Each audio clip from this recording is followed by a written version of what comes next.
hepatocarcinoma y alrededor de 1 millón de muertes por año relacionadas a la hepatitis B.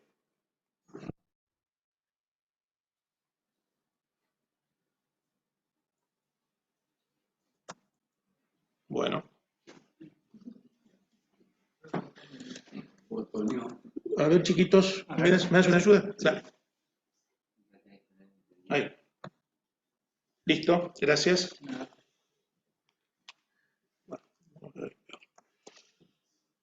Che, qué drama esto.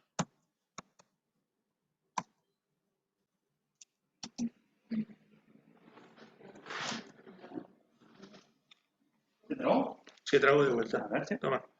Disculpe los inconvenientes técnicos. Permiso. Dale. A ver qué está pasando con esto. Ahí abajo tenés para meter la flechita aquí. La pantalla abajo. Ya. Ahí está. Ahí está. Bueno, pasame la anterior entonces. Dame. Ahí está. Bueno, nosotros tenemos, de acuerdo a lo que vimos recientemente, el porcentaje de antígeno de superficie positivo y anti-HB core positivo en los bancos de sangre de la Argentina.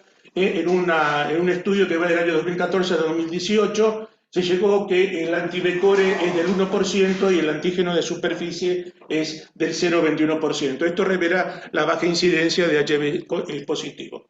Bueno, sigamos para adelante. Bueno, ahí estamos. El problema es que la diferencia entre una flecha y la otra es muy cercana. La prevalencia de más de 300 millones de portadores es casi el 5% de la población mundial. En Buenos Aires la prevalencia del anti-HB core es menor al 1%, pero de acuerdo a la prevalencia en la Red Nacional de Banco de Sangre, en todo el país es del 1%.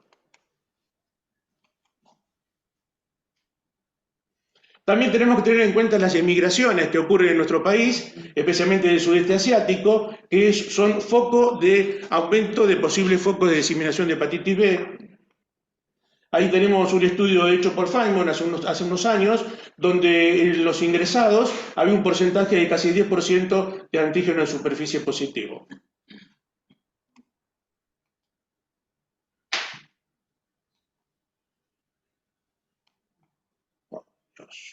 ¿Qué quilombo es esto? Bueno, acá tenemos esta imagen general donde podemos observar que en una forma muy generalizada, el periodo de infección, la resolución, el portador antes sano, ahora inactivo, y el paciente que hace cirrosis. Y un porcentaje general de las causas, que sabemos que los fluidos responsables de la transmisión es sangre, suero, plasma, semen, secreciones vaginales, saliva y lágrimas, que corresponde al desconocido 32 de la parte sexual, 23 al heterosexual y 11 al homosexual. Encontramos un 8% de banco de sangre y el resto de drogadicción.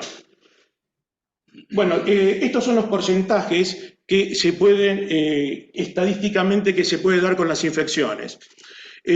Sabemos que los adultos del 5 al 10% pasan a la cronicidad, en los niños del 80 al 90% pasan a la cronicidad, y tenemos que cursan el 80% como enfermedad inaparente, el 19% con forma clínica de la que charlamos antes y el 1% fulminante.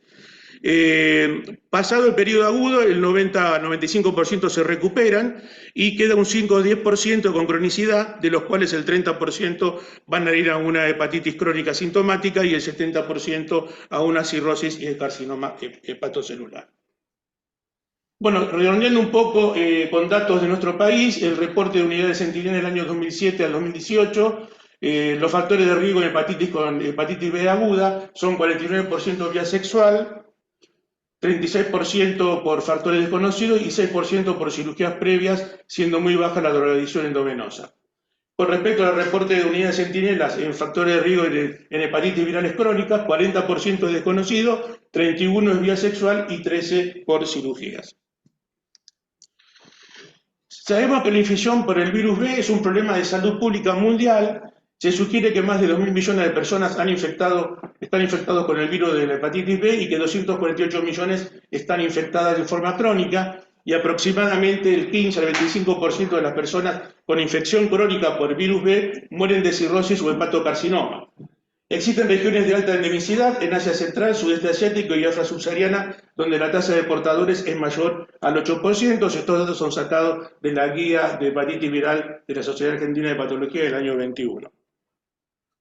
La prevalencia global de la hepatitis B varía ampliamente, pero en sujetos antígenos positivos oscila entre el 2 y el 3%.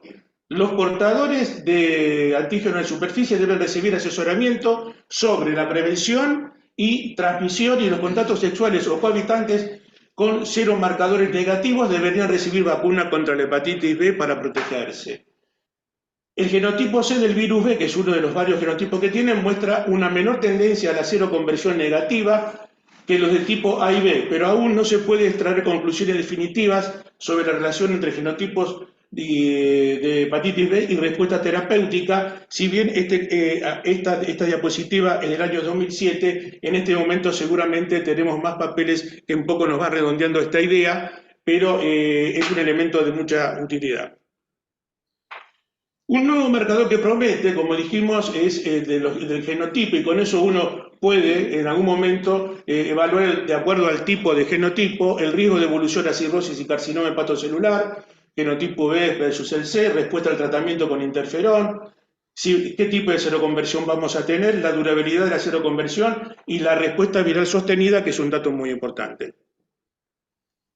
Bueno, y entramos acá a las fases de la hepatitis B en su evolución.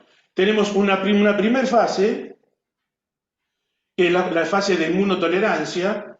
Esta fase es donde entran todos los niños nacidos e infectados neonatales y tiene una duración aproximada en el tiempo entre 20 y 30 y a veces 40 años, donde hay una alta carga viral, pero no hay inflamación hepática con ALT normal. En este caso no hay que tratar y sí controlarlos.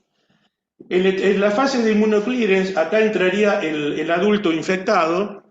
Acá sí hay una alta carga viral y también hay inflamación hepática, y en estos casos se recomienda el tratamiento. De estos pacientes que están infectados en edad adulta, hay una seroconversión del 10 al 20% por año. Y después de un FLEAR y de un proceso que puede durar años, entramos a la baja replicación viral, donde tenemos una carga viral baja con transaminasas normales. En este caso no hay que tratar y controlar solamente, y este es el famoso portador inactivo que antes se llamaba portador sano. Y por supuesto que después vienen las reactivaciones o hepatitis crónica de la hepatitis B con alta carga viral y con transaminasas elevadas, y esto indica tratamiento para estos pacientes. En esta foto un poco más dinámica, ustedes ven la alta carga viral, la normal de las transaminasas en la infección crónica en la primera etapa, la alta carga viral y la fluctuación de la alta carga de transaminasas y la fluctuación de la carga viral, el descenso de carga viral y no inflamación, y nuevamente la reinfección y con reactivación de carga viral y transaminasas. Bueno, antes decíamos portador sano, el paciente que tenía una transaminasa ALT o GPT que era persistentemente normal, un antígeno E negativo, un anti-B también positivo, o sea, como había hecho la conversión de E negativo de antígeno E a anti-E. En ese momento hacemos biopsia, era una biopsia normal, en este momento podemos dar una equivalencia de FibroScan F0 o F1, y una carga viral no detectable. Hoy hablamos de portador inactivo, y el diagnóstico de portador crónico inactivo siempre requiere monitoreo con transaminasas y con carga viral de por vida, o PCR.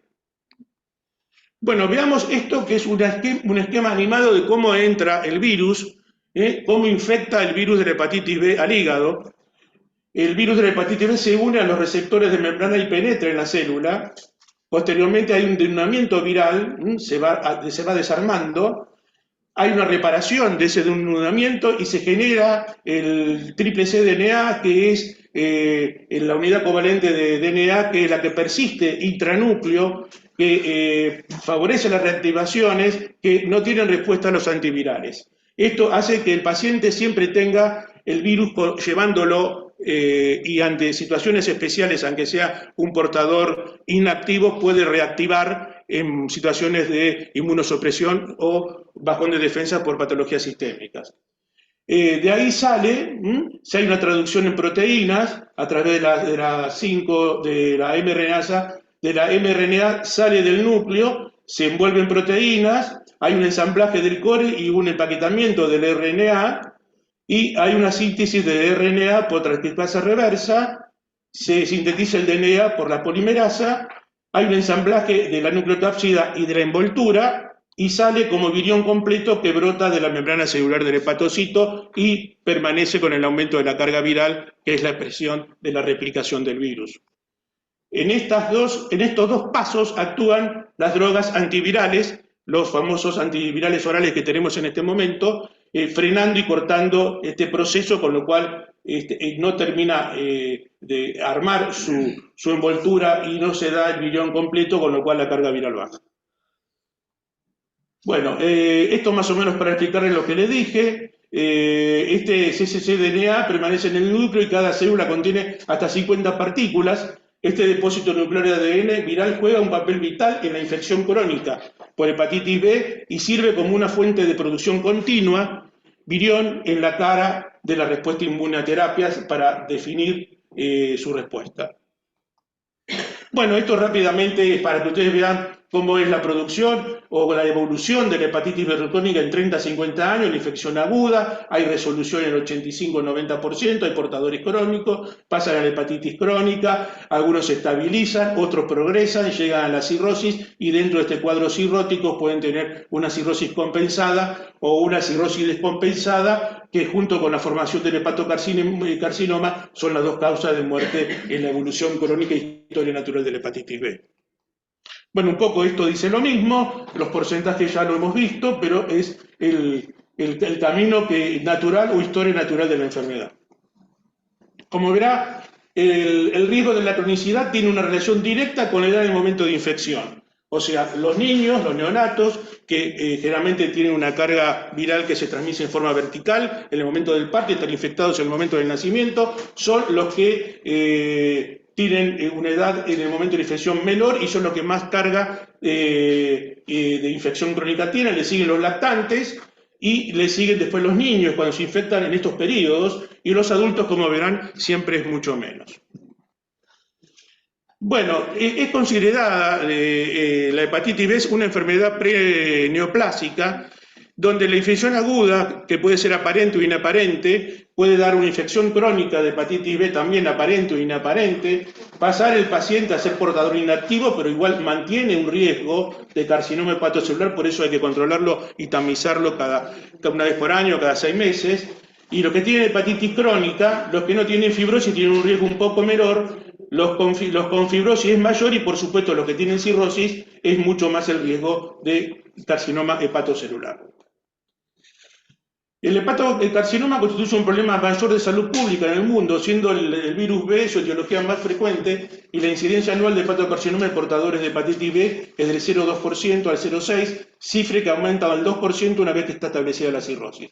El objetivo del screening en los pacientes con infección crónica por virus B es detectar el hepatocarcinoma de menos de 3 centímetros de diámetro, cuyas posibilidades de tratamiento y potencialmente curativos son mayores. El riesgo relativo de desarrollar hepatocarcinoma es 100 veces mayor en los portadores crónicos del antígeno de superficie que en los individuos negativos. Tienen indicación de screening todos los portadores crónicos del antígeno de superficie, independientemente de la presencia o ausencia de cirrosis o replicación viral. Deberán incluirse también los pacientes con infección crónica que hicieron negativo el HBC y en forma espontánea o con tratamiento antiviral. O sea, ¿por qué? Porque siempre queda el DNA en el núcleo y es un paciente potencialmente que puede reactivar. Bueno, en un trabajo que hizo Facio hace un tiempito, cuando estuvo viendo la etiología de hepatocarcinomas en la Argentina, bueno, vio que se llevó el mayor porcentaje el alcohol, le siguió la hepatitis C, y para la hepatitis B, acá en este país, teníamos el 10%, y que tiene un poco de relación con la baja presencia de la distribución mundial que tiene la hepatitis B en nuestro país. También acá tenemos que la incidencia aumenta del hepatocarcinoma en tanto aumenta la carga viral. A menor carga viral, menos incidencia de hepatocarcinoma y por supuesto si hay mayor carga viral, aumenta la incidencia. Por ejemplo, en Taiwán hicieron un estudio para ver cómo bajaba la incidencia de hepatocarcinoma con la obligación de la vacunación de niños y adultos de 6 a 14 años y vieron que a medida que pasaban los años, aumentaban los planes de vacunación, bajaba la incidencia de hepatocarcinoma.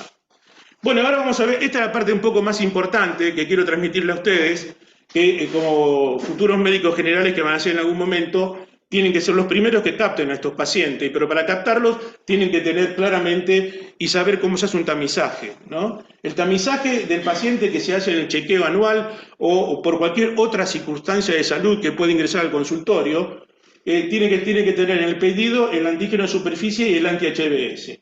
Si estos resultados dan negativos, este es un candidato a vacunación, ¿sí?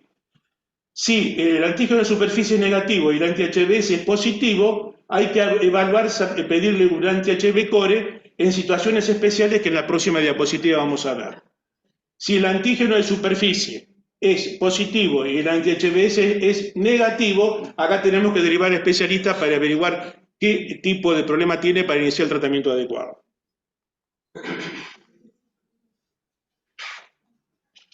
Bueno, acá tenemos otros combos, digamos, de qué puede suceder cuando ustedes hacen el pedido de estudio.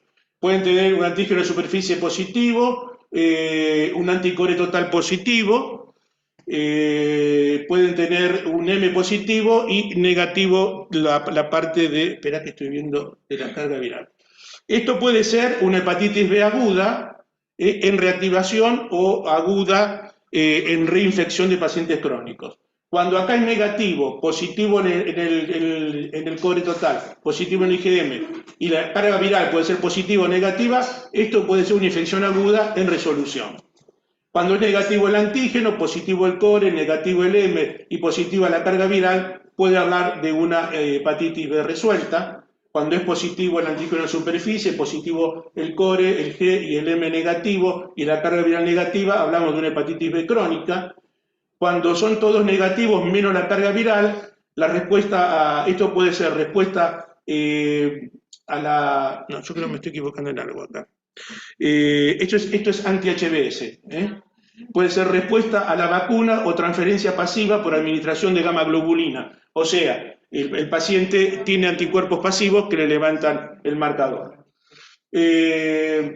Cuando es negativo el antígeno de superficie, positivo el core, el G y el M, y negativo el anti-HBs, puede ser una hepatitis B resuelta o falso positivo, y cuando es solamente positivo el antígeno y todo lo demás negativo, es una hepatitis B aguda, temprana, que se puede ver en inmunosuprimidos, y habría que evaluar con antígeno E y carga viral. Bueno, un poco es, por ejemplo, también valorar un poco a la embarazada con estos screening y acá tenemos que ver con qué criterios, a veces tenemos que realizar tratamiento en embarazada que tenemos marcadores de antígeno de superficie positivo. Con criterios para tratamiento hay que darle tenofir, el DFE o Alafe, que son los nuevos que han salido, que los puede recibir la embarazada, y sin criterio de tratamiento para el virus B hay que repetir la PCR del virus B en la semana 26 y 28 de gestación. Si tenemos una carga viral menor a 200.000 unidades, es bajo el riesgo de transmisión y no hay que iniciar tratamiento. Pero si tenemos una carga viral mayor de 200.000, hay que iniciar el tratamiento con tenofovir hasta 3 meses posparto. Tenemos que saber que todo recién nacido de madre de antígeno de superficie positivo debe recibir gamma globulina hiperinmune B, vacunar con la vacuna de la hepatitis B en las primeras 12 horas de vida. Completar esquema de vacunación de la hepatitis B durante el calendario pediátrico de vacunación, control del antígeno S y anti-HBs a los 9 o 12 meses de edad, y la lactancia no está contraindicada en este caso. Veamos un poco qué marcan los marcadores que ustedes ven habitualmente y que piden. El antígeno E marca replicación solo en infectados por la cepa salvaje, es un marcador directo y no cuantitativo. La carga viral indica replicación independientemente de las características genómicas del virus B, es un marcador directo y cuantitativo. El antígeno en superficie indica infección aguda o crónica cuando supera 6 meses de prevalencia de positividad en el paciente, con o sin replicación. El anti-HB core indica exposición presente o pasada ante el virus de la hepatitis B del paciente, y el anti-HBs indica inmunidad, que es resolución serológica. Bueno, qué usamos en el laboratorio para valorar a los pacientes? Bueno, usamos el hepatograma, especialmente con la transaminasa ALT, dosamos E y anti-E, vemos la carga viral, y también si tenemos posibilidades, porque acá en nuestro medio no tenemos posibilidad de hacer el genotipo, ver el genotipo, y a veces, pero ya esto es muy especializado, hacer pruebas de biología molecular para la detección de los mutantes de escape, porque a veces todo lo que les mostré que se denudaba, se armaba, en todo ese proceso a veces salen cepas que no son las salvajes y son las que dan a veces resistencia a los tratamientos. Cuando hay coinfección con el virus C, por lo general hay prevalencia de uno sobre el otro, y en este caso prevalece el virus C sobre el virus B. Entonces vamos a encontrar PCR positiva para el virus C, negativa para el virus D, y el virus B va a tener negativa la PCR, pero positiva la carga viral, y ambos van a dar positivos la PCR y la carga viral. O sea, pueden estar los dos, pero a veces puede predominar la carga viral de uno o de otro. La coinfección de virus B y C es frecuente y se asocia habitualmente a cuadros clínicos histológicos de mucha mayor severidad y acelera el proceso de la fibrosis mucho más que en otro paciente que no tiene coinfección. Puede llevar a insuficiencia hepática, infección aguda C en portadores crónicos B, y la coinfección aguda por B y C produce una rápida progresión a cirrosis y mayor riesgo de hepatocarcinoma. Puede ser manifiesta o oculta, como ustedes ven con las determinaciones que aquí muestra el esquema, de acuerdo a cómo se presente. Después tenemos la coinfección con el virus delta, que puede ser coinfección cuando la infección es simultánea con el virus B y el virus delta. El virus es el virus más pequeño dentro de los hepatotropos, es un virus incompleto que necesita el camino recorrido por el B para desarrollar y dar infectividad. Acá tenemos un IgM anti-B core positiva, un antígeno de superficie que puede ser positivo o negativo, y una IgM anti-HDB y también el antígeno HDB positivo. La sobreinfección es cuando sobre el portador crónico se injerta una infección por virus delta. Acá tenemos un IgM anti-HDB positivo, el antígeno también positivo, el antígeno de superficie también va a ser positivo y la IgM anti-HB core va a ser negativa.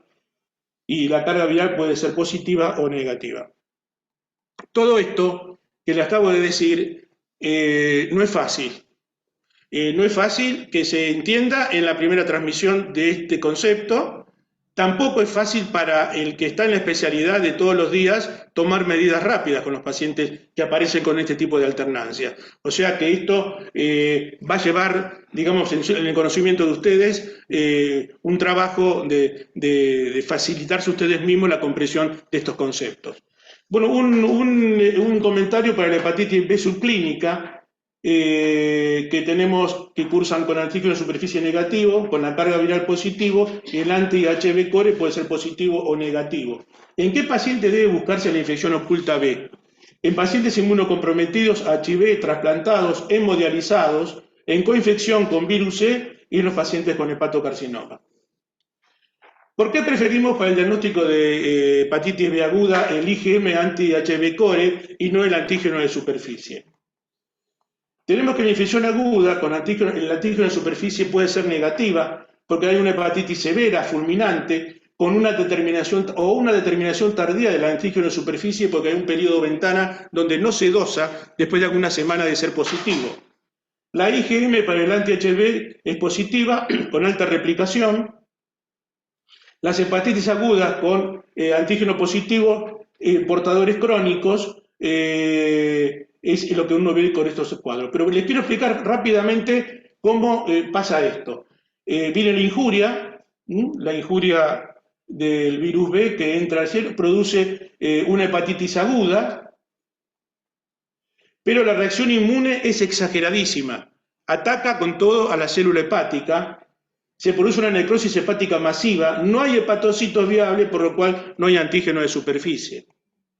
Por eso, acá tenemos el famoso cuadro de cómo se va progresando el antígeno E, el anti-E, el aumento de transaminasa, los síntomas, el anti-IgM-core y el anti-IgG-core, y también la resolución con el tiempo, como verán de acá, de varios años a veces, a la anti-HBs. Hay un periodo ventana que puede estar cursando una hepatitis aguda, pero que uno no dosa el antígeno de superficie, pero sí dosa el IgM-core. Por eso nosotros preferimos, y esto es aprendizaje, siempre tener el core positivo o negativo para estas determinaciones. Bueno, esto es un poco más la misma que es lo clásico que ustedes ven. La seroconversión espontánea por tratamiento, el portador inactivo se lo convierte en un 67-80%, pero a veces puede haber una reversión al antígeno de superficie positivo entre 4 y 20%, o haber mutantes precore o promotor core en un 10-30%, que todo eso va a inducir a mayor daño hepático, lo otro hepatitis crónica y daño hepático también más comprometido. Por eso hay que hacer el monitoreo a largo plazo con transaminasas y carga viral, luego de las seroconversiones para ver dónde estamos parados con el paciente. Bueno, vamos a charlar un poquitito brevemente del tratamiento. Desde que Baruch Blum descubriera en el 63 lo que luego se reconocería como el agente etiológico de la hepatitis B, pasaron 20 años que los médicos observábamos a los pacientes infectados por virus B sin encontrar terapéutica alguna que lograra modificar su inexorable historia natural, hasta que en 1984 comienzan los estudios en fase 2 con el alfa interferón, y recién 14 años después la Food Drug Administration aprueba el uso de la lamivudina en el tratamiento de la hepatitis crónica B. En la actualidad y en pocos años, una serie de drogas ya se han aprobado para su uso y varias están en vías de serlo. En la actualidad se dispone de un menú de opciones que promete transformar al enfermo infectado por HBV en un portador inactivo, propósito y realidad semejante a la que hoy en día se consigue con la terapia STAR para los enfermos de HIV o SIDA, en el tratamiento del paciente como HIV, y la respuesta a los diferentes tipos de interferones no supera el 30% de éxito positivo. Y la eficacia de los antivirales está condicionada no por su eficacia en inhibir la reversa transcriptasa, que es un proceso donde le marqué que ahí actuaban los antivirales, sino en su limitación en disminuir el cDNA viral como vía de replicación alternativa del virus B. El fármaco o la combinación de ellos que logre será la mejor estrategia terapéutica en la lucha de la hepatitis B. Bueno, esto rápidamente: en el 89 interferón estándar, en el 2000 lamivudine, uso masivo, y ¿qué pasó? Resistencia. Resistencia por uso masivo de lamivudine. Este lo vamos a pasar. Y un dato importante es que en el pasado no se correlacionaba la incidencia de la carga viral y el daño. No le daban importancia, pero en el presente sabemos que la correlación es válida y ante mayor carga viral siempre hay mayor daño hepático. Las pruebas imprescindibles para el pronóstico y monitoreo y tratamiento de la hepatitis B es el predictor del riesgo de cirrosis, la carga viral, de carcinoma hepatocelular y de sobrevida. Hay correlación con los parámetros bioquímicos, las transaminasas, o sea, si sube uno, sube el otro, serológicos, la seroconversión, o histológicos, necroinflamación y fibrosis. Determinantemente, el riesgo de emergencia y también determina el problema de todos estos medicamentos es la emergencia de mutantes con antivirales orales, y eso es lo que lleva a la resistencia y a veces combinación de antivirales orales. Bueno, rápidamente, esto es un esquema de cuándo merece tratamiento el paciente con hepatitis B crónica. La Sociedad Argentina de Hepatología, como verán acá abajo, copió o está de acuerdo, mejor dicho, con la disposición de medicar de la Asociación Europea, cuando tanto con antígeno negativo, con antígeno E positivo, el antígeno negativo mayor de 2000 unidades de carga viral y con transaminasas, en este caso la europea mayor, pero nosotros adquirimos igual o mayor, son pacientes que son pasibles de tratamiento y teniendo a través del FibroScan todos como mínimo una F2. Bueno, acá tenemos paciente con cirrosis con cualquier valor Todos estos pacientes tienen que ser tratados. Los pacientes que se tratan en este sector hay que monitorizarlos semestralmente, iniciar vigilancia para hepatocarcinoma, endoscopías por varices esofágicas porque tienen cirrosis.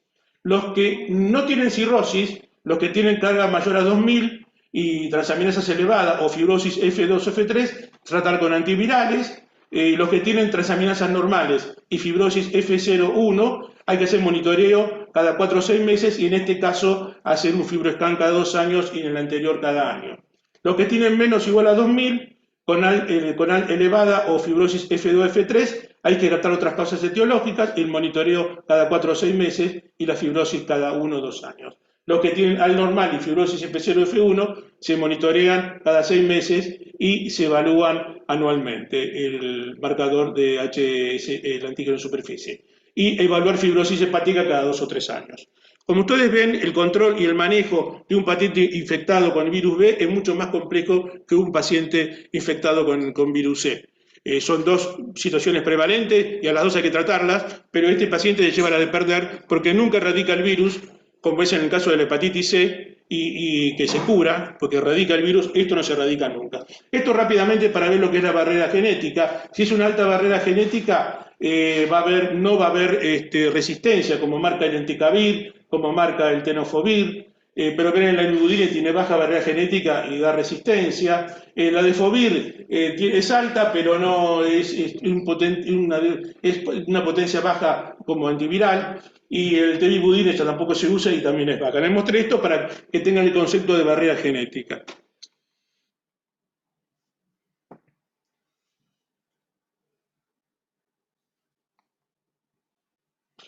Ustedes vean, con el tema de la resistencia, cuando uno trata a un paciente con la imibudine, al año el 24% de prevalencia de otros viriones que no son los tradicionales, o sea que son resistentes, y a 5 años el 70% de los pacientes tratados. En Adefovir y en Tecavir, 0% al año, y al seguimiento alejado, Adefovir 29%, pero en Tecavir, si bien esta diapositiva tiene unos años, pero creo... Listo. Pero ustedes ven la diferencia entre la calidad de un antiviral y otro. Esto lo vamos a pasar. Esto lo vamos a pasar. O sea, la batalla continua entre el virus que se quiere quedar y el huésped que lo quiere eliminar. Esto es una lucha que genera reactivaciones, presentaciones agudas o fulminantes, de acuerdo al estado de inmunidad del paciente en las distintas etapas que el mismo paciente tiene en su vida cotidiana o con otras enfermedades asociadas. Cuando en la enfermedad el portador es sano e inactivo, el sistema inmune está como ciego, las transaminasas normales y la carga viral puede ser positiva o negativa, pero cuando el sistema inmune puede demasiado, hay una hepatitis fulminante porque destruye toda la célula hepática, aumenta la transaminasa y no hay carga viral porque no hay tiempo que se genere. En las hepatitis crónicas, el sistema inmune del paciente quiere pero no puede y entonces ahí estamos, que hay flares, que sube, que baja y tenemos aumento moderado de transaminasas y carga viral positiva. Bueno, esto lo vamos a pasar.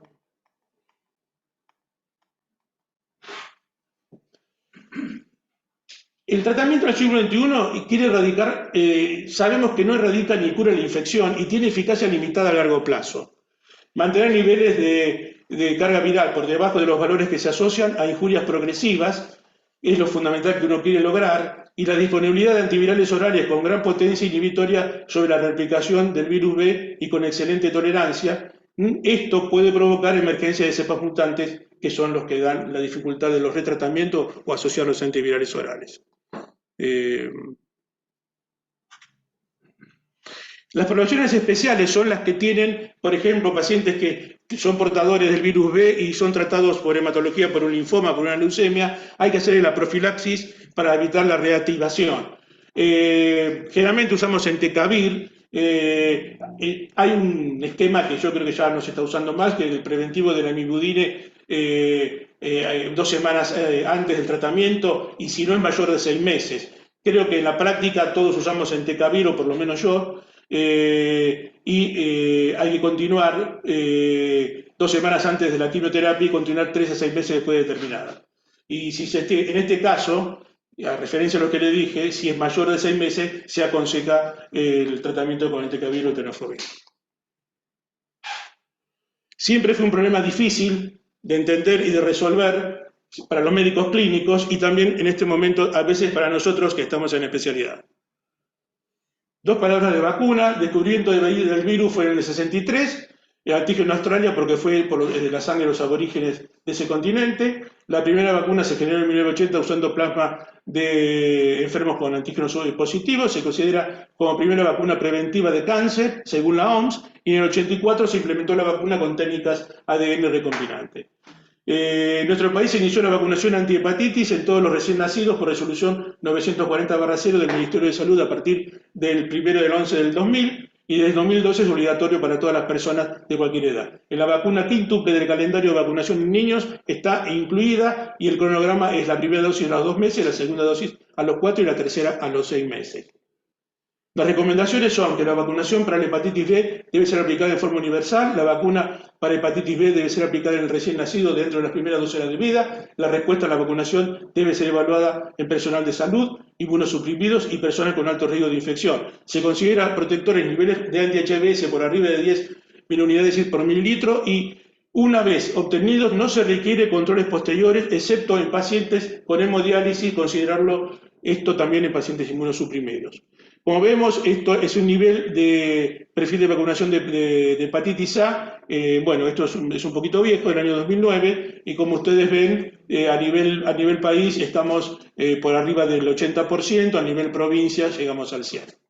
Bueno, y mirando un poco Sorrento desde el mar, le digo que aquí terminé la clase, muchas gracias, y estoy dispuesto a resolver preguntas o alguna inquietud, inclusive si Manuel quiere intervenir. Muchas gracias.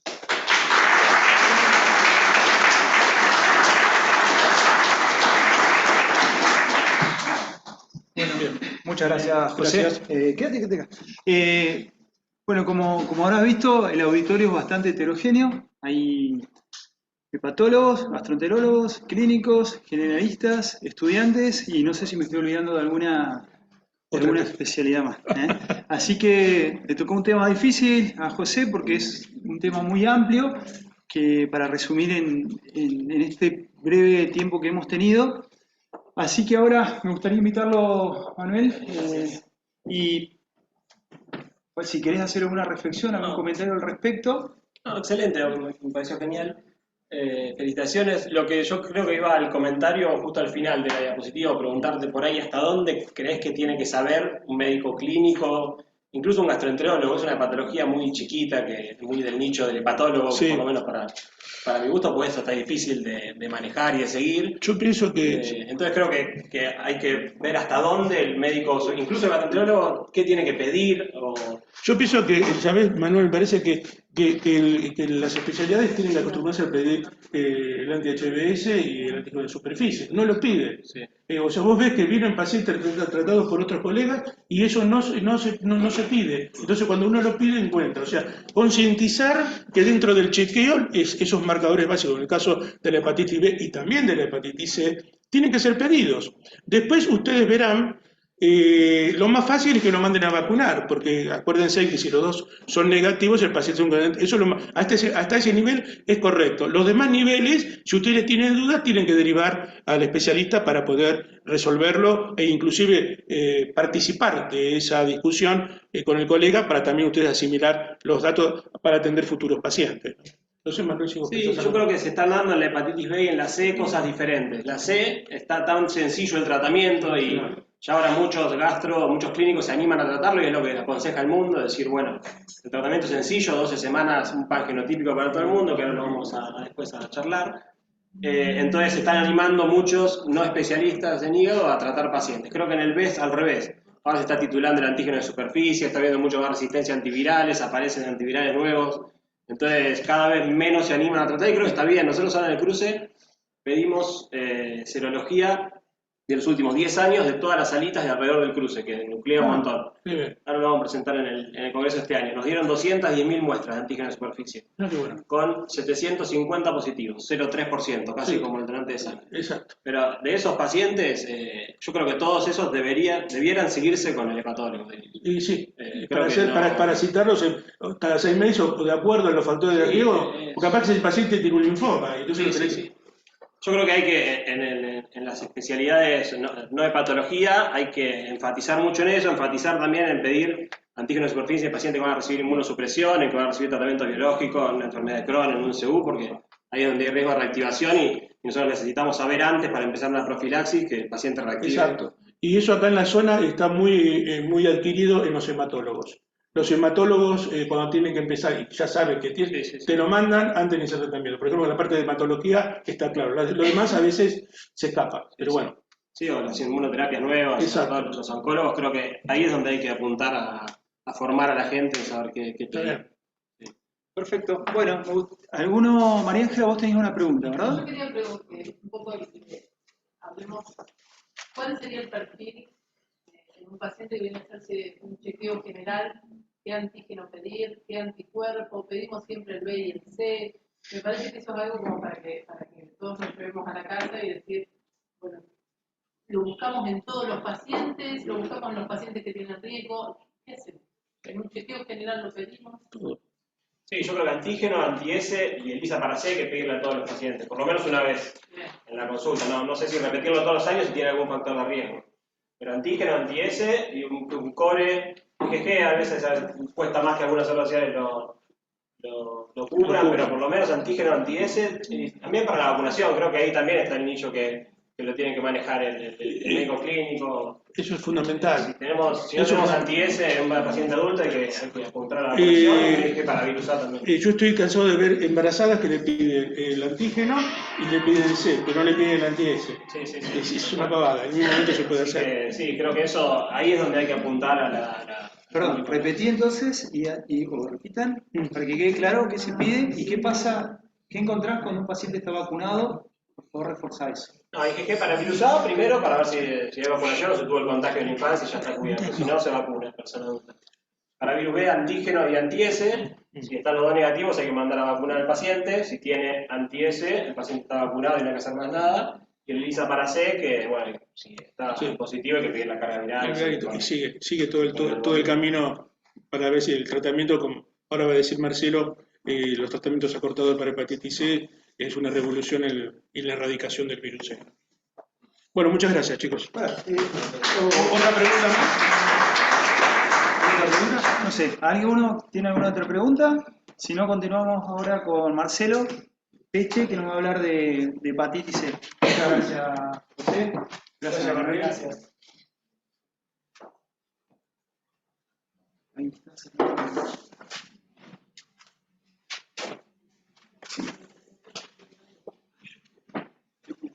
Perdón. Ahora, cuando salgamos, van a estar los certificados de los que se han ido anotando. Van a estar ahí afuera que dicen y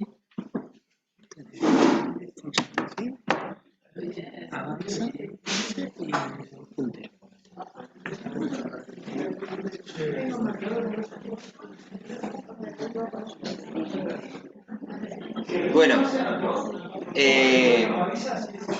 primero quiero agradecer a la comisión directiva de la Sociedad de Gastro por haber incluido este mes, coincidente con el Día Mundial de las Hepatitis Virales, este tema que para nosotros, los hepatólogos y los gastroenterólogos que tenemos nuestro costado de admiración por el hígado, es importante por las recomendaciones que tenemos que empezar a tratar de inculcar en lo que es la población médica general para que intentemos llegar a las metas que, como ahora voy a hablar, nos pide como esfuerzo la Organización Mundial de la Salud y de alguna manera llegar al 2030 en la erradicación de las hepatitis virales. La idea mía fue hacer una breve reseña desde lo que es el screening que nosotros tenemos que implementar como comunidad médica hasta la curación de la hepatitis C. Básicamente el Día Mundial de la Hepatitis Virales se estableció con diversos esfuerzos que hicieron a partir del año 2008 varias ONGs, aproximadamente más de 200 en el mundo, que formaron la Alianza Mundial de las Hepatitis Virales y que generaron, con su presión sobre la Organización Mundial de la Salud, obviamente esto ideado a partir de muchas necesidades que tenían las organizaciones de pacientes, de establecer sobre todo lo que es la concientización de lo que son las hepatitis virales, la concientización de lo que son las hepatitis virales y darle al año calendario un día que se tomó el día 28 de julio como el Día Mundial de las Hepatitis Virales para que la comunidad en general conozca el tema y a partir de eso empiece a establecerse normas de regulación que pongan a todos los pacientes o a todas las personas que tengan la infección cerca de la posibilidad de un tratamiento. Y se tomó el día 28 de julio, algo dijo José, como cierta suerte de homenaje a Baruch Blumberg, que fue premio Nobel en 1976 y que fue la persona que encontró, después de muchas investigaciones, el antígeno de superficie. Básicamente, si nosotros tuviésemos que hablar de las enfermedades que han generado muchos problemas dentro del ámbito de salud en relación al siglo XXI, tenemos el HIV y las hepatitis virales, tanto la B como la C, que han generado epidemias, ¿sí? Y en el caso de la hepatitis B y de la hepatitis C, más muertes inclusive que lo que generó la pandemia del SIDA. Y si nosotros analizamos específicamente esto que nos ocupa sobre la posibilidad de cura y la posibilidad de control que tienen las hepatitis para poder hablar de lo que puede llegar a ser la erradicación de aquellas enfermedades susceptibles de ser erradicadas por los esfuerzos que como comunidad médica podamos hacer, nos paramos dentro de que la hepatitis C, ya sea que porque tenemos posibilidad de cura y obviamente control, podemos generar dentro del esfuerzo la posibilidad de erradicarla. La Organización Mundial de la Salud, la Organización Mundial de la Salud ha establecido que el 2% de la población mundial tiene hepatitis, y esa hepatitis cuando evoluciona a la cronicidad puede llevar a una cirrosis, y por historia natural, algo ya nombró José, esa hepatitis, esa cirrosis puede llevar al paciente al cáncer, a la muerte o a la necesidad de trasplante. 300 a 400 millones de personas son portadores del virus de la hepatitis B y de la hepatitis C. Yo esta diapo en algún momento, hace años atrás, cuando a veces había clases de residentes o inclusive charlas nuestras de actualización de esto, acá tenía un número menor, ¿sí? Aproximadamente 500.000 personas, hace aproximadamente 7, 8, 10 años atrás, tenían dentro de lo que son los registros que nosotros teníamos como incidencia la hepatitis en nuestro país. Ahora vamos a ver cuáles son las cosas que han modificado esos números. En el año 2017 la Organización Mundial de la Salud también trató de establecer una especie de relación entre lo que había hablado al principio, era el HIV y la incidencia que estaban teniendo las hepatitis virales en ese momento. Y se vio que esta curva marrón, que es la que está acá, ¿sí?, eran las hepatitis que tenían una tendencia en ascenso si uno la comparaba con el resto de las enfermedades transmisibles. Introduciéndonos un poco ya en lo que es la hepatitis C, la Organización Mundial de la Salud en ese mismo reporte detallaba que existían 71 millones de personas infectadas. 14 millones de esa cantidad, el 20% estaba diagnosticada, y solamente el 7%, que es algo más de un millón de personas, solamente accedían o tenían acceso en ese momento al tratamiento. El desafío de ese momento, y lo sigue siendo ahora, es encontrar los no diagnosticados para que esos pacientes no evolucionen a las complicaciones de las que comenté antes, que son realmente los pacientes que tenemos que rescatar específicamente de estos no diagnosticados, para inclusive dentro de lo que son los nuevos tratamientos de la hepatitis C, poder llevarlos a la curación. Quise establecer rápidamente una línea de tiempo para que algo tengan de dimensión de lo que fue decimos lo que fue, porque realmente hemos avanzado muchísimo en el tratamiento de lo que es la hepatitis C, al punto de que la Organización Mundial de la Salud ahora se plantee como una enfermedad susceptible de ser erradicada globalmente. Y en la década del 90, José algo también dijo de esto, porque el virus C también se trataba con interferón como el B, se trataba con interferón. En el 2000 se avanzó un poquito y lográndose una curación de hasta el 50% de los pacientes, ¿sí? La mitad de todos aquellos que estaban infectados, se usaba el interferón pegilado y la ribavirina. No estamos hablando de mucho tiempo, ¿sí? El interferón pegilado era el mismo interferón que se utilizaba en la década del 90 y que también se utilizaba para B, pero se le había hecho una pequeña modificación bioquímica donde se le había pegado al interferón polietilenglicol que le daba una mayor vida media, se hacía una dosis semanal y se le adicionaba ribavirina. Ya pasado el año 2000 llegaron los inhibidores de proteasa y el telaprevir y el boceprevir, medicaciones específicas que se utilizaban para eso, nos daban la posibilidad de curar a los pacientes hasta un 80%. Pero, siempre hasta acá teníamos un pero, el telaprevir y el boceprevir nos obligaron a muchos de los que tratábamos estos pacientes bueno, primero que eran tratamientos largos, ¿sí? A veces de 48 meses, y nos obligó a aprender lo que era la terapia guiada por la respuesta. Esto es decir, durante el tratamiento que nosotros íbamos haciendo, íbamos viendo a ver cómo le iba al paciente y en función de eso íbamos decidiendo cómo íbamos a seguir en función de ese tratamiento. Y con el agregado poco feliz de muchos efectos adversos que a veces obligaban, a pesar de una buena respuesta, a limitar la continuidad del tratamiento. Y desde el año 2015 en adelante, por suerte, llegamos a los antivirales de acción directa, que nos ofrecen una curación mayor del 95%, lo que nos ha obligado, ¿sí? En parte, como comunidad médica, a que, de acuerdo a las metas, precisamente por la posibilidad de la curación del 90 al 95%, la Organización Mundial de la Salud nos cree que como meta del año 2020 al año 2030, tratar de ver si podemos erradicar la hepatitis C.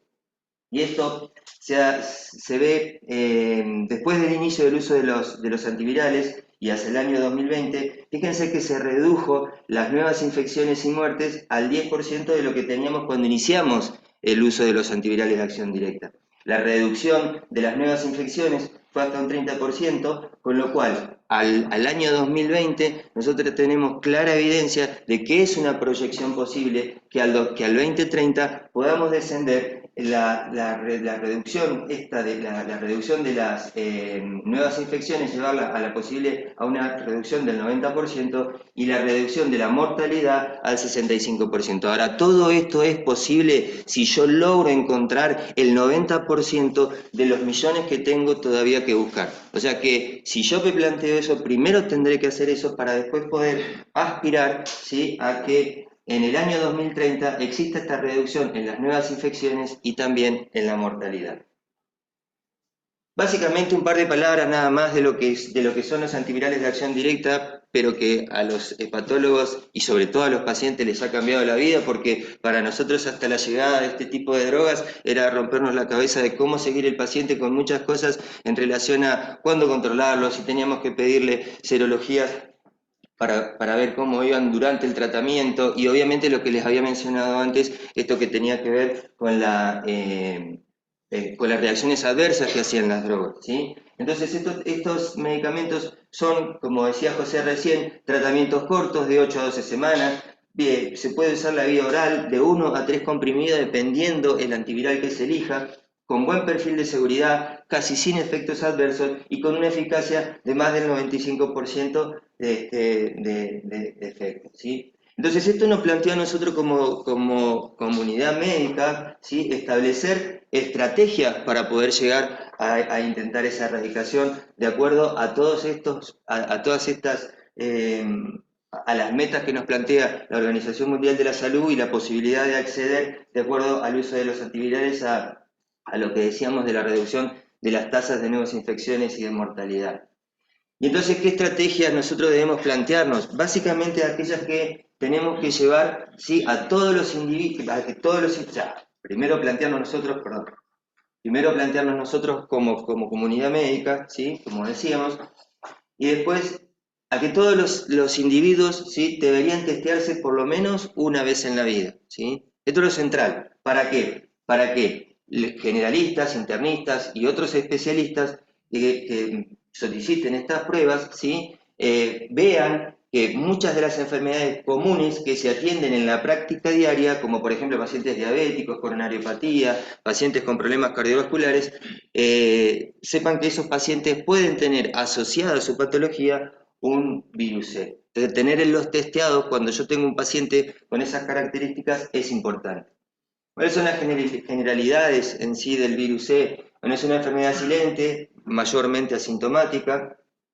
Más del 50% de los pacientes desconocen su condición. Es una enfermedad potencialmente grave si yo no intervengo y obviamente cursa la historia natural, como explicó también José, las complicaciones que tienen los pacientes donde nunca se interviene con un tratamiento. Es una enfermedad sistémica y ahora lo vamos a ver por qué. Es causa frecuente obviamente de cirrosis y hepatocarcinoma, como también explicó José, lo que tiene que ver con el B. El diagnóstico, monitoreo y el tratamiento es cada vez más sencillo, lo cual esto es un desafío para nosotros porque podemos tratar más pacientes y como dijo recién Manuel, también no solamente los hepatólogos pueden tratar al virus C de acuerdo a todo lo que se ha avanzado y a lo sencillo que es, salvo algunas situaciones parciales, algunas situaciones especiales que obviamente se analizan siempre con el especialista. No deja de ser la principal indicación de trasplante hepático, obviamente esto va a dejar de ser así cuando nosotros avancemos en la curación de los pacientes, pero esto es así en Occidente. Y el tratamiento universal y curable para la mayoría de los casos con los antivirales de acción directa es lo que hoy estamos viviendo. Ahora, esto que yo les mencionaba recién de que nosotros debemos y casi estamos obligados a pensar en descartar mínimamente un virus C cuando tenemos alguna otra enfermedad, por ejemplo diabetes, alguna enfermedad autoinmune, etcétera, tiene que ver específicamente con esto. Cuando en el año 89 nosotros empezamos a conocer y a ponerle nombre propio como virus C a un virus que todavía llamábamos no A, no B, pasó que se encontró a ese virus y se lo determinó, se lo nombró virus C y se lo creyó, sí, puramente patotropo, pero los continuos estudios que se hicieron llevaron a encontrarnos con que es un virus también, que es linfotropo, y entonces, por esas características, sí, tiene consecuencias directas y asociación patogénica con todas aquellas situaciones clínicas donde intervenga mínimamente el sistema de inmunidad. Y esto es así porque el virus C tiene un receptor para el linfocito B y entonces cuando el virus C se pega al linfocito, el linfocito entra a la circulación general y hasta que ese linfocito está dentro de la circulación, es una fuente generadora continua de fenómenos inflamatorios que muchas veces puede tocar diferentes órganos y entonces así generar o definir a la hepatitis C como una enfermedad multisistémica, ¿sí? Entonces, y esto me parece lo más importante de la charla, por lo menos lo que yo les quisiera transmitir, que siempre que tengamos cualquiera de todas estas situaciones clínicas que vemos, ¿sí?, tienen en un 70% de veces se asocia a la presencia de hepatitis C, debemos descartar que ese paciente o el paciente que tengo enfrente tiene o puede tener una hepatitis C. Y de la misma manera que tengo que pensar que todos los pacientes se tienen que testear alguna vez en la vida, cuando tengo esto, obviamente con mucha más razón. Y entonces, si habláramos específicamente de lo que es la historia natural de la infección, y esto también lo José para el B, porque en realidad, al ser una infección crónica, obviamente tienen la misma sobre el hígado, la misma acción patológica. Cuando tenemos una infección crónica, la historia nos lleva, si no cortamos esa inflamación, al cáncer, a la cirrosis, que puede ser compensada o descompensada, y eso es lo que va a determinar el tiempo de evolución de las complicaciones o no que pueda tener un paciente, a falla hepática, a la necesidad de un trasplante y obviamente a la muerte. Entonces nos tenemos que parar acá y decir por qué es necesario tratar a los pacientes con virus C y precisamente para que no lleguen a la muerte o al trasplante, ¿sí? Entonces, es ahí donde yo tengo que hacer la detección temprana y el tratamiento temprano de estos pacientes. Ahora, ¿cómo yo hago para poder acceder, o por lo menos tratar de hacer de que los esfuerzos de que esos pacientes lleguen al tratamiento? Y esto es la cascada de cuidados de la hepatitis C que se estableció, que se conoce a través de todo lo hecho en realidad por el Ministerio de Salud y el Plan Nacional de Hepatitis, y se vio, fíjense ustedes, que de todos los pacientes que son potenciales portadores del virus C, solamente el 50% están diagnosticados. El 50% de los pacientes, del porciento de los diagnosticados son confirmados, y ahora vamos a ver de qué se trata esto, y solamente el 80% de los pacientes no acceden al tratamiento, con lo cual yo tengo que aumentar, ¿sí?, los esfuerzos para aumentar los pacientes diagnosticados, simplificar el abordaje diagnóstico, es decir, yo hago el diagnóstico por ELISA, el marcador más sencillo en principio que tengo para hacer el diagnóstico, esto que decimos que no tenemos que testear una vez en la vida, y lo iniciamos con eso. Simplificar el abordaje diagnóstico, y una vez que yo tengo diagnosticado al paciente, generarle al paciente toda la comunidad para que el acceso al tratamiento sea rápido y sobre todo universal, es decir, que todos los pacientes tengan la misma posibilidad de tratarse. Y de acuerdo al sistema de salud que tenemos nosotros, ¿sí?, o que tenemos nosotros como país, donde interviene el sector público y el sector privado a través de los pagadores de los que son las prepagas y de las obras sociales sindicales, en principio, deben unar esfuerzos para que todos los pacientes tengan la misma posibilidad de acceder a un tratamiento. Y eso a veces no ocurre. Entonces, como objetivo, ¿sí?, yo tengo que fortalecer para que este 50%, ¿sí?, sea diagnosticado rápidamente. Tengo que fortalecer el cribado, es el screening, es decir, cuáles son las personas, cuáles son los pacientes que yo tengo que buscar, ¿sí? Y entonces tengo que buscar a toda la población adulta asintomática, ¿sí?, que esté entre los 18 y 79 años, que se hagan un screening alguna vez, en algún momento en la vida, los mayores de 18 años con factores de riesgo, las mujeres embarazadas, ese screening se determina como screening rutinario en cada embarazo, aquellos adultos con factores de riesgo actuales deben hacerse un screening periódico, y las personas susceptibles por ser drogadictos endovenosos, portadores HIV, hombres que tienen sexo con hombres sin protección, en ellos se aconseja el screening anual. Ahora, ¿cómo realizamos ese screening? ¿Sí? Esto lo charlábamos recién, entonces decíamos que las pruebas serológicas que tenemos son ELISA de tercera generación, es el anti-C que yo busco, con una sensibilidad alta del 97%, detecta anticuerpos circulantes. ¿Los resultados cuáles pueden ser? Bueno, si es negativo, obviamente ya no hago más nada. Ese paciente nunca tuvo o fue susceptible de estar en contacto con el virus C. Ahora, si es positivo, me significa que tiene una infección activa o pasada, o que es un falso positivo. Ahí es donde yo tengo que hacer el esfuerzo para hacer la confirmación de esa infección.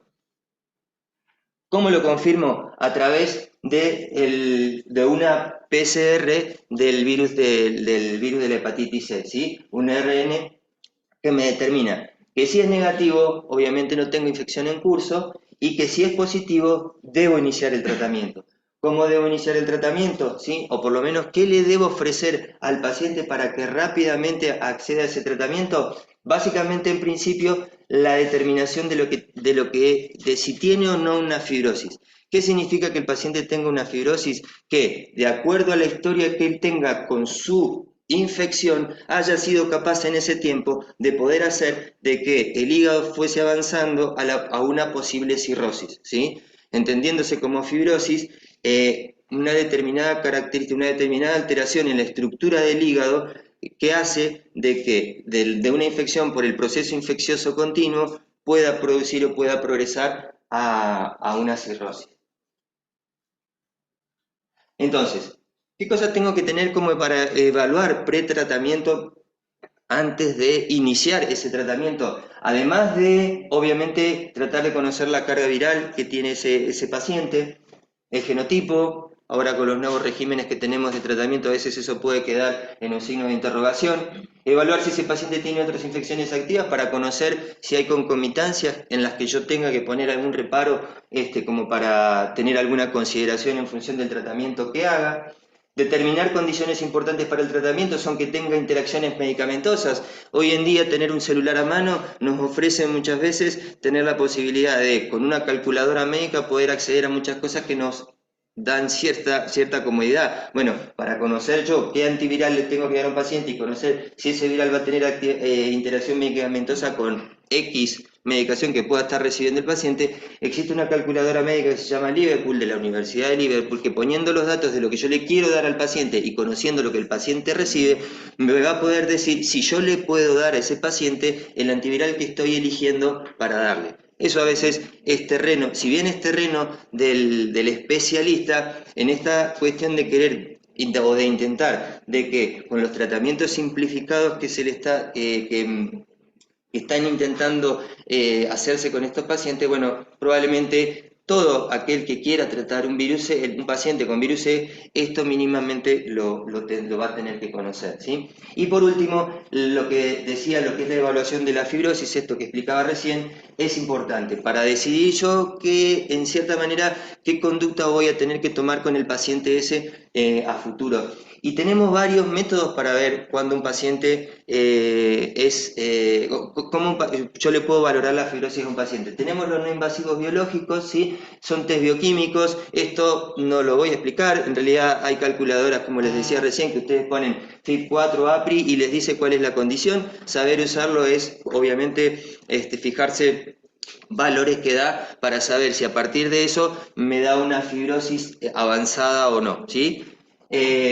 Los métodos no invasivos físicos, tenemos sobre todo el FibroScan y la elastografía por resonancia. En la zona, por suerte, el FibroScan nos ha venido a ayudar bastante para poder determinar específicamente cuál es el grado de fibrosis que tienen estos pacientes. Y lo clásico, obviamente, la biopsia como método invasivo, pero con el advenimiento de estos nuevos métodos, la biopsia ha perdido terreno en función de saber cuándo yo tengo que estudiar un paciente, cuándo tengo que, como método de valoración de la fibrosis, pueda elegir la biopsia, ¿sí?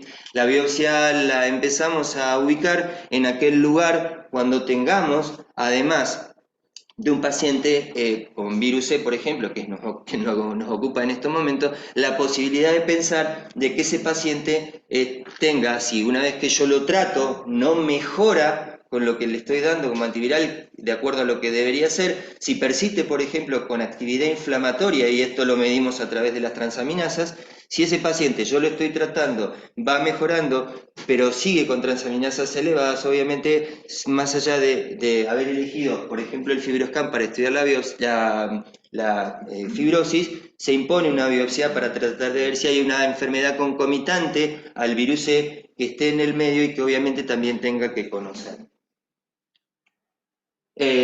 Con respecto al tratamiento, lo que les había mencionado, ¿sí? Y esto es muy importante, la cantidad de pacientes que no acceden al tratamiento por más que nosotros hagamos el esfuerzo de hasta llegar al momento de diagnosticarlo y sin saber lo que tenemos que hacer. Y el hecho de establecer guías de consenso con diagnóstico, tratamiento y lo que le mencionaba antes de acceso universal es lo que creo nos pone cerca de que esos pacientes se puedan tratar. La Sociedad Argentina de Patología, desde el año 2015 que se empezaron a usar los antivirales y en acción conjunta y coordinada con el Ministerio de Salud y el Programa y el Plan Nacional de Hepatitis Virales, la verdad que han trabajado mucho para articular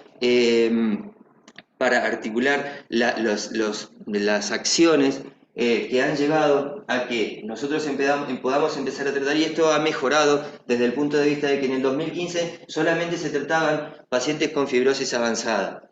En el 2017 se le dio acceso universal, es decir, todos los pacientes que eran del ámbito, fíjense ustedes la diferencia, del ámbito público, ya se podían tratar, y acá ya no era importante saber si un paciente tenía una fibrosis avanzada o no. Cuando yo hablo de fibrosis avanzada, me estoy refiriendo a lo que hablábamos recién en relación a esto de cuándo saber de que un paciente tiene o cómo está su hígado con esa fibrosis, para tratar de determinar si ese paciente está cerca de la cirrosis. Entonces, se trataban aquellos pacientes que estaban cerca de la cirrosis para tratar de que esos pacientes no llegaran a la cirrosis y todas sus complicaciones.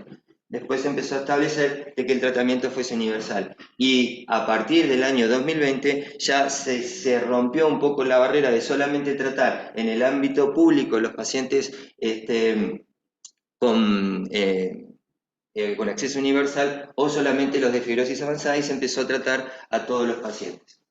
Salvo PAMI, que todavía se tiene que luchar para que acepten tratar pacientes con fibrosis leve. Entonces, ¿cuál es el objetivo? Obviamente lo que venimos hablando desde el principio, curarlos.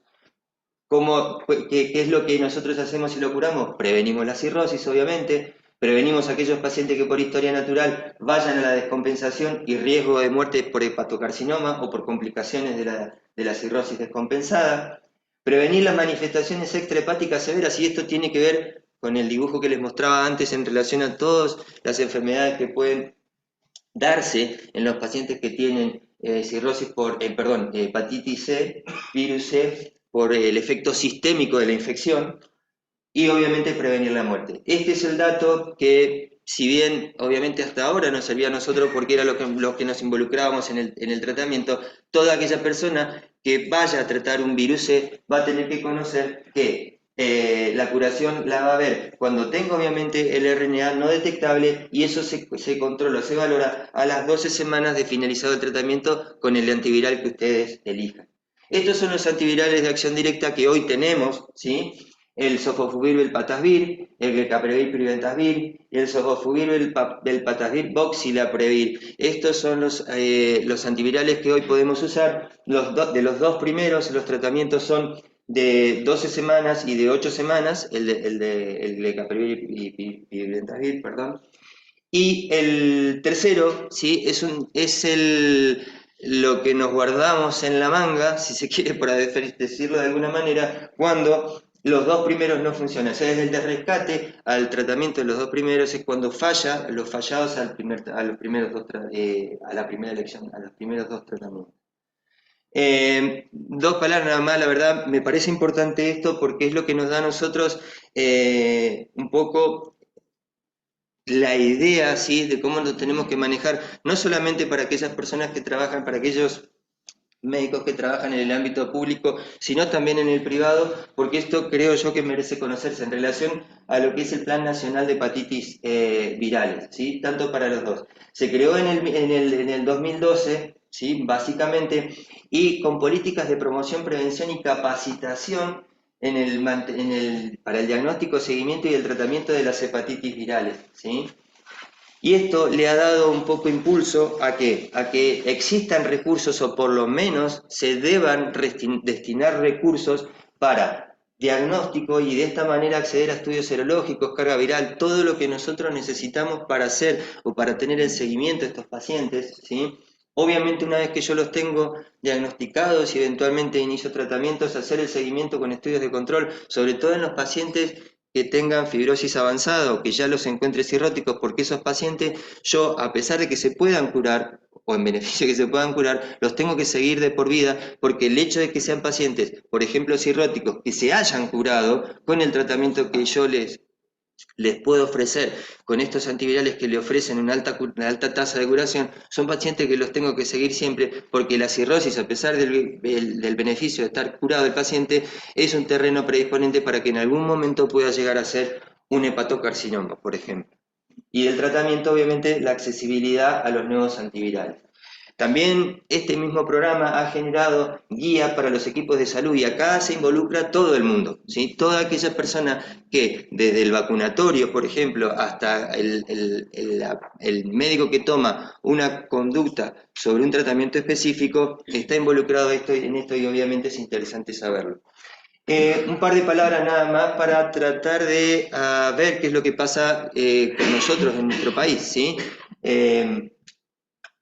En el año 2014 aproximadamente se sabía, ¿sí?, por datos registrados en publicaciones que teníamos en algunas de las revistas de uso frecuente, ¿sí?, del ámbito de la especialidad que nosotros habitualmente utilizamos, aproximadamente se conocían a 500.000 argentinos que tenían la hepatitis C, y solamente un 30% de ellos lo sabía. Nos daba una estimación de prevalencia del 1.2 al 1.5%, ¿sí? Fíjense ustedes en el año 2020 y con datos del boletín oficial de ese mismo año, donde se empezó a idear también todo o se empezó a tratar de establecer todo lo que yo les mencionaba sobre el tema de la cascada de cuidados de los pacientes con hepatitis C, la prevalencia en Argentina se demostró, se informó a través de esos datos, de que era del 0,5% aproximadamente, con una cantidad de pacientes infectados que llegaba casi a 230.000 personas.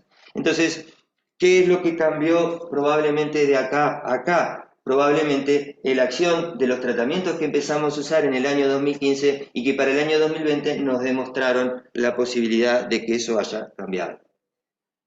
Ahora, venimos hablando de que necesitamos testearnos, La pregunta que yo les tendría que hacer a ustedes, por ejemplo, es si de todos los que estamos acá, alguien, no vamos a hablar de edades, pero si alguien en algún momento se ha testeado. Si no lo han hecho, es un buen momento para, aunque sea ahora, después de esto, lo puedan hacer. Entonces, yendo un poquitito a lo que nos involucra y que tiene que ver con el screening del virus C y del camino hacia la curación, todos los efectos y esfuerzos que podamos hacer nosotros desde la atención primaria probablemente nos hagan recorrer este camino mucho mejor y lleguemos al alcance de las metas que nos propone tratar de alcanzar la Organización Mundial de la Salud.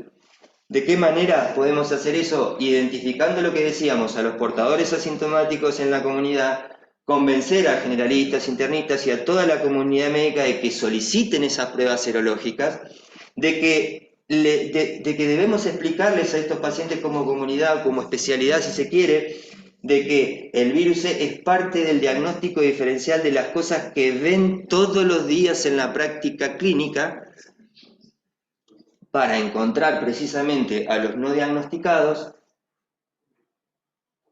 Esto es lo mismo. Y un poquitito, esto un poco para aunar, ¿sí?, lo que nosotros le podemos ofrecer como eliminación.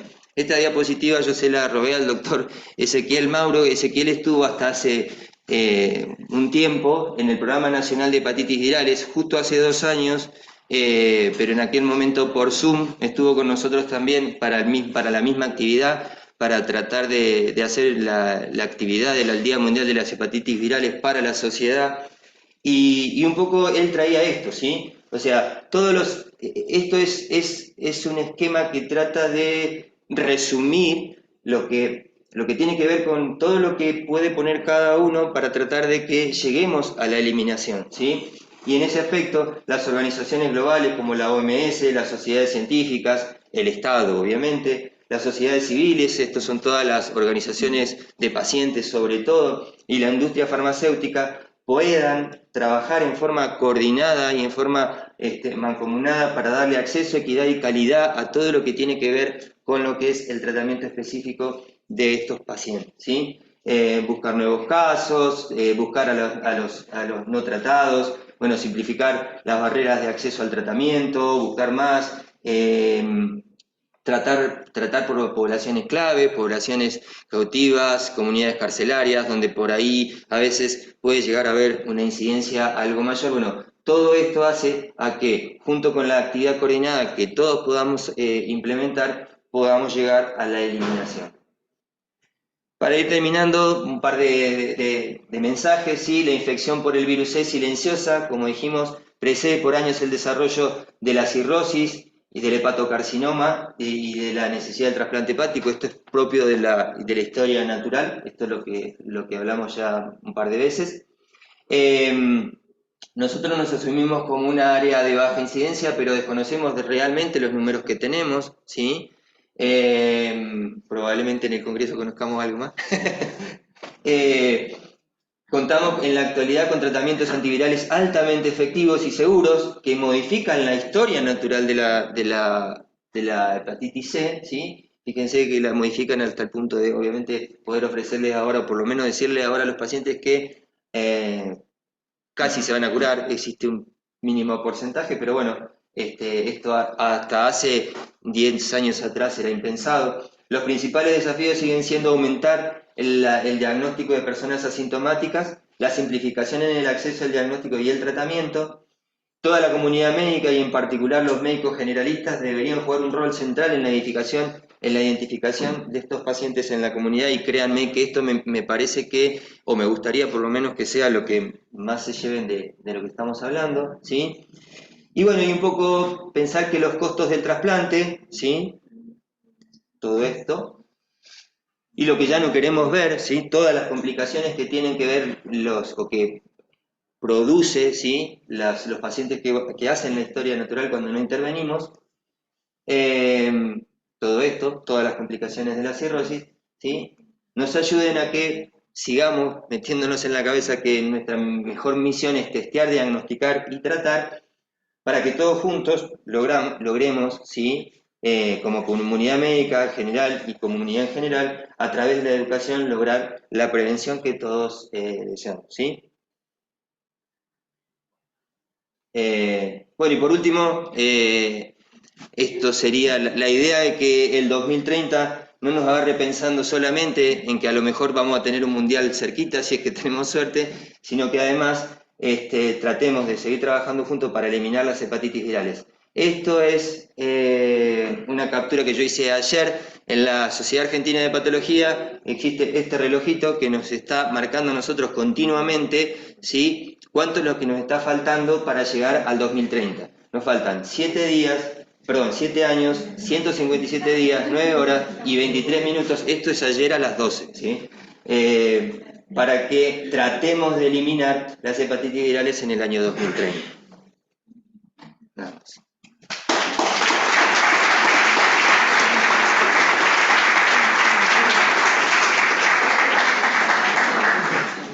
Bueno, muchas gracias, Marce. Me gustaría aprovechar la presencia de Manuel, que tiene mucha experiencia y trabaja en un centro de trasplante también. Así que me gustaría que cuentes un poco qué estás haciendo, tu experiencia, y me gustaría que las preguntas del auditorio, de las que sean, ¿sí? Porque hay mucha información, hay mucha info, y por ahí estaría bueno que queden claros algunos temas de todo lo que se dijo que son fundamentales. Lo han nombrado los chicos en este momento. Hoy parece sencillo, si quieren ser, ya lo dijeron, pero por ahí un refuerzo de lo que era el tratamiento de la hepatitis C hasta hace pocos años, de cuánto ha variado, porque por ahí ahora parece otra cosa. Sí, voy a hacer yo soy hincapié y voy a ser breve porque se me va el avión.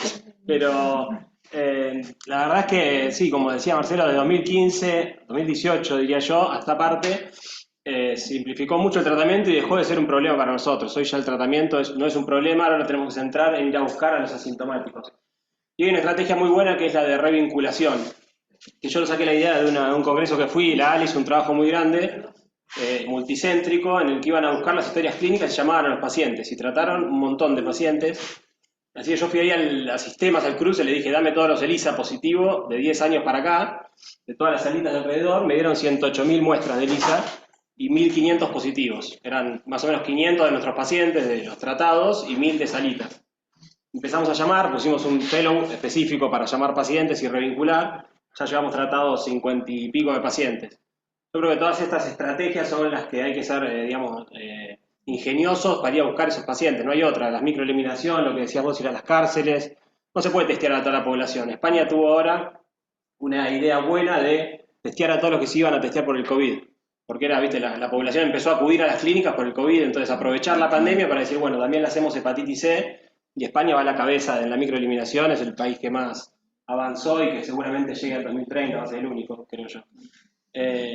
Sí, tenemos bastante pocas chances por cómo venimos nosotros de tratar, pero hoy en día la verdad que el tratamiento no es un problema. Lo que decías de PAMI, hoy el ministerio también con una negativa de PAMI te da el tratamiento, o sea que hay herramientas para tratar a todos los pacientes que encontremos positivos. Hoy desde la sociedad hicimos una campaña, 68 puntos de testeo en todo el país, y la realidad es que sí.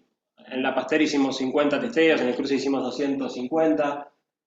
Encontrás pocos positivos, es más para darle visibilidad y que la gente... Cuando hoy hablábamos con un par de radios, decíamos, lo importante de esto es que el paciente se concientice de que existe la enfermedad y le pida a su médico clínico, ni siquiera que el clínico sepa, que el paciente sepa que existe y le pida a su clínico de testearse una vez en la vida. Creo que ahí es donde vamos a hacer la diferencia y de encontrar esos pacientes. Sigue siendo en el cruce la principal causa de trasplante. Tenemos de 500 trasplantes, tenemos 35% de hepatitis C. Y en Estados Unidos empezó a bajar la curva cuando empezó a subir el hígado graso, empezó a caer la hepatitis C y hace 5 años hay una epidemia de drogadicción endovenosa por las anfetaminas y subió de vuelta, sigue siendo el pico de vuelta de hepatitis C. O sea que va a ser difícil de erradicar, yo creo, para el 2030, pero bueno, digamos, creo que hay que enfocar ahí.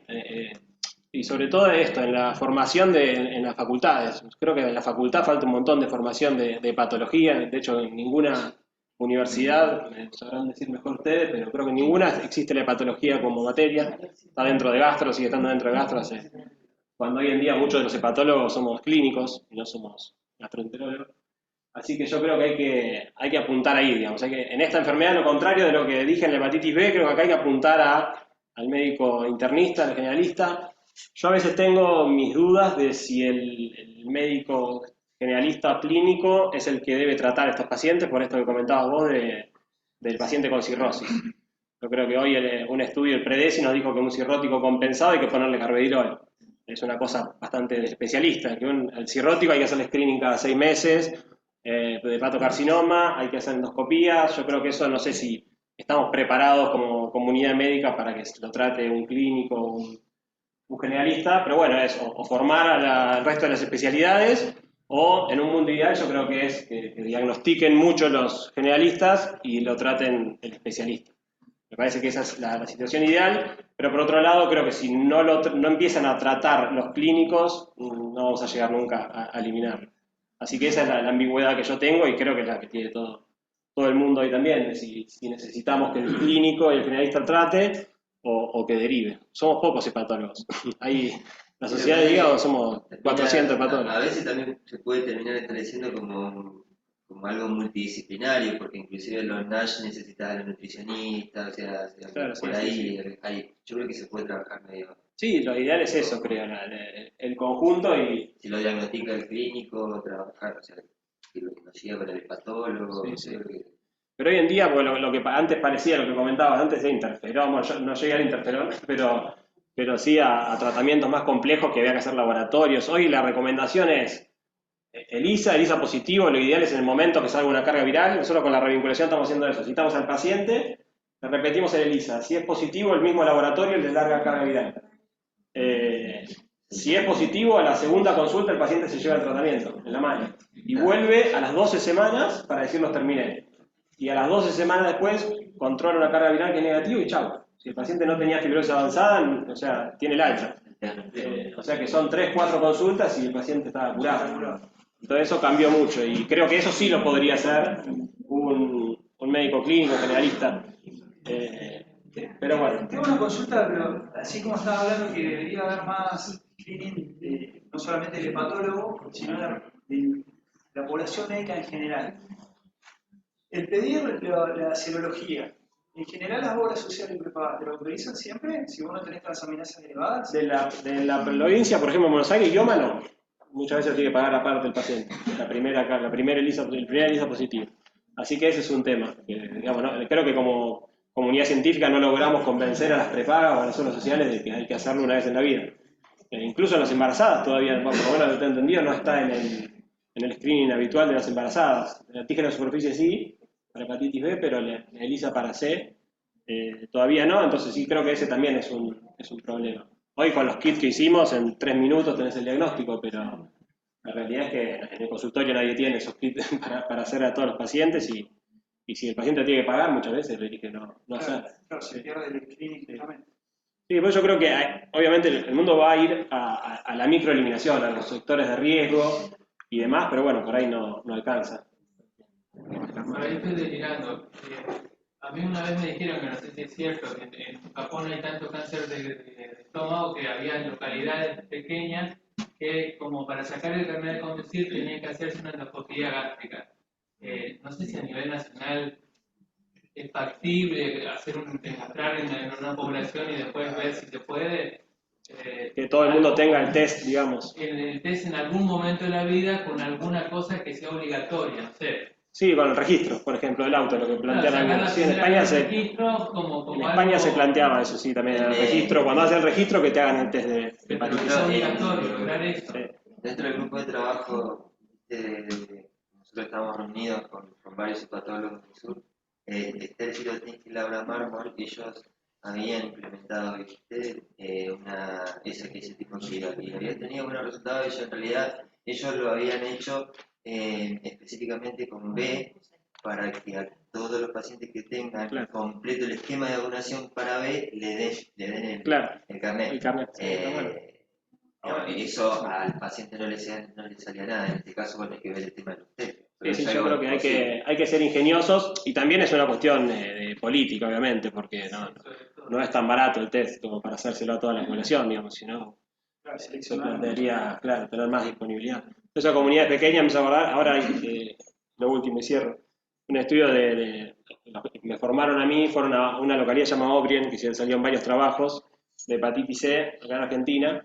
Hablo de esto de ser ingeniosos para ir a buscarlo. Ellos estaban trasplantando en la Fundación Favaloro y les llegaban de repente 3 pacientes para trasplantar de Obrien, que es una localidad de 2.000 personas. Así que fueron a testear y testearon a toda la población, encontraron una prevalencia de más del 7%. Había sido probablemente un enfermero que había, con la misma aguja, cuando no se conocía el virus, contagiaba a un montón de pueblos.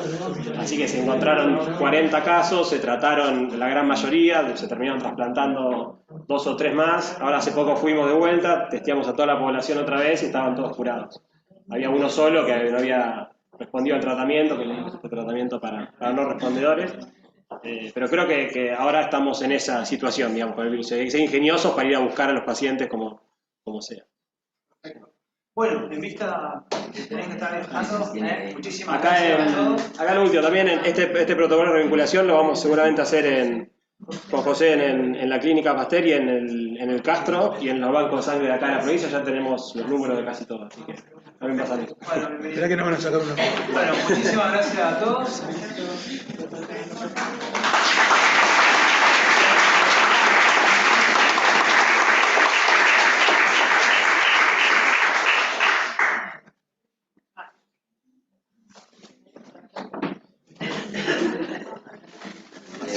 Se le va el avión Tengo que meter el fibroscan en el avión. Muchas gracias por venir. Nos vemos a la próxima. Gracias. Sí. El certificado que vengan para acá.